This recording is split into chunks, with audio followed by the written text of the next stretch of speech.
The artwork is called Erosion, and it's made out of 516 pieces of ceramics. It symbolizes a declining glacier wall in Spitsbergen that has become a recurring element in my artwork. When I visited this space, and actually when I got the pictures of this space, I tried to envision how the artwork would look once it would be hanging.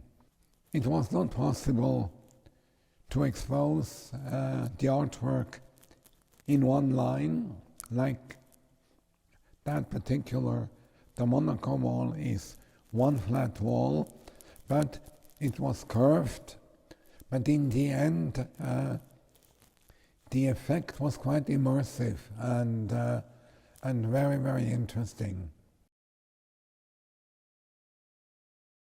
First of all, at that point I had very minimal experience in ceramic. Besides, in Los Angeles we have a very good friend, he's a specialist in ceramics, so I played around with him many times and created small mountains, and he was kind enough to accompany me or to come at certain periods of the process of creation to Jingdezhen, which is the imperial city of ceramics, where we started making 560, almost 600 pieces, because we were told that there might be 10% damage or the color would not be right. So I think we did short over 600 pieces altogether.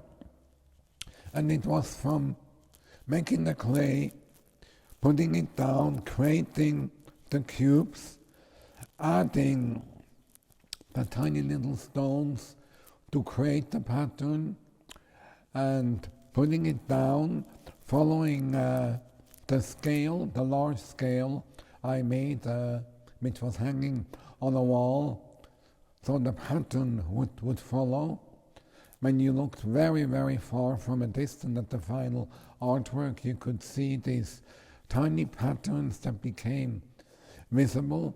It was really a wonderful process, very tedious and very complicated also, that the elements would be exactly the same size, because the next step would be hanging them and mounting them. So once the process was done, then it was really, are we able to hang them in one piece, or how are they going to come out?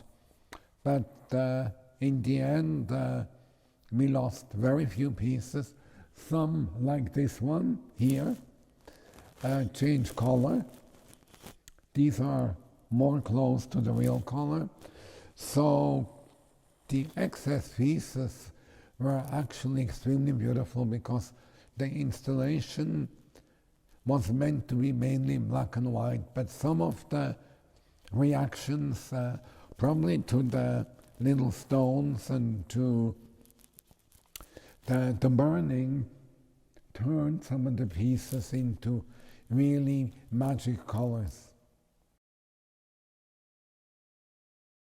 In our work, or in my work, a lot of it is precise detail, so my process starts very small, mainly 30 by 30 centimeters, and then it's scaled up.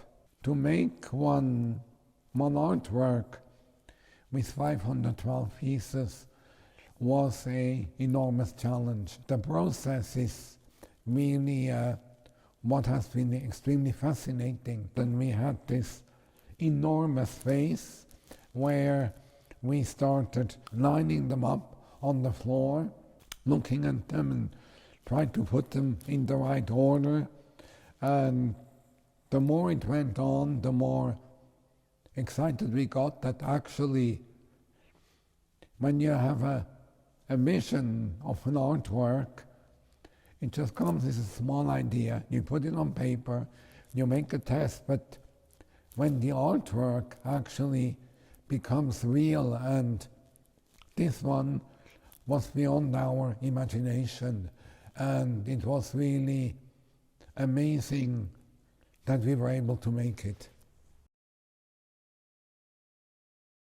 The challenges was the communication. I tried in my own way, or we tried all, to really work together with the Chinese team that were extremely hardworking, extremely friendly, extremely generous, and extremely cooperative in the whole process. But the challenge was, again, the logistics. When the piece was finished and actually arrived in the gallery, was how are we going to hang this? All these elements suddenly that we discussed in advance became extremely important. In the end, the installation was ready almost 2 days before the opening, which was a miracle.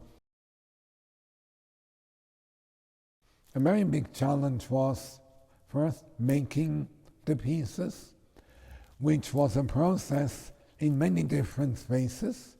So it was really spread over the area in Jingdezhen before the pieces went in the oven. So we were starting on a 4-floor walk-up on a terrace to cut the clay, make the first squares. Then we had to bring them down into the streets like cakes. Then they went in many other small places where they were assembled with the side pieces. Then they were dried, and that was a process of many days until they were dried. When assembled, during that process we added the patterns. Again, that was going from space to space with the same map that had to be continuous.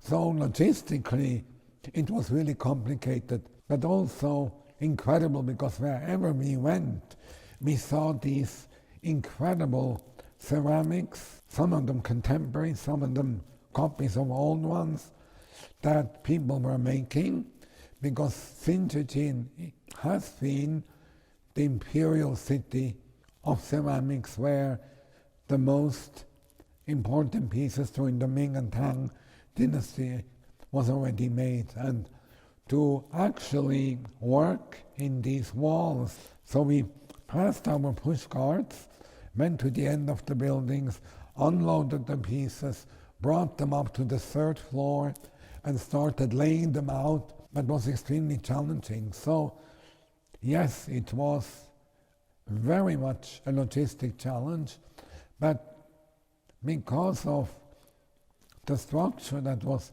given to me from my team, we were able to manage it. And again, Shoshi, our friend from Los Angeles, he was really very helpful in teaching me, because he was there just 2 times during that process, how I could manage actually to pull this off.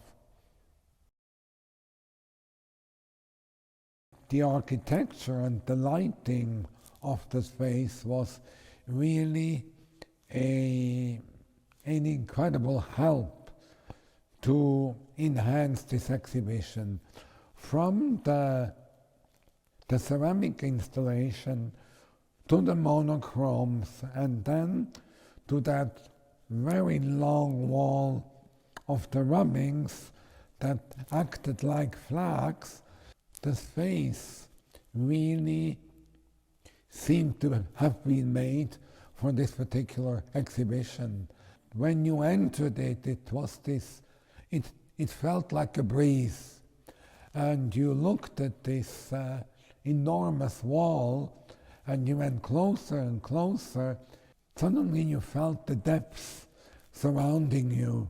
The sound inside was actually someone was absorbed, even it was a hollow space, but even during the opening I don't remember of any noise. There were a lot of people, so people seemed to enter the space very carefully, unlike many other art openings. But that's something I have noticed now on several of our openings, and that was really, really magic for us.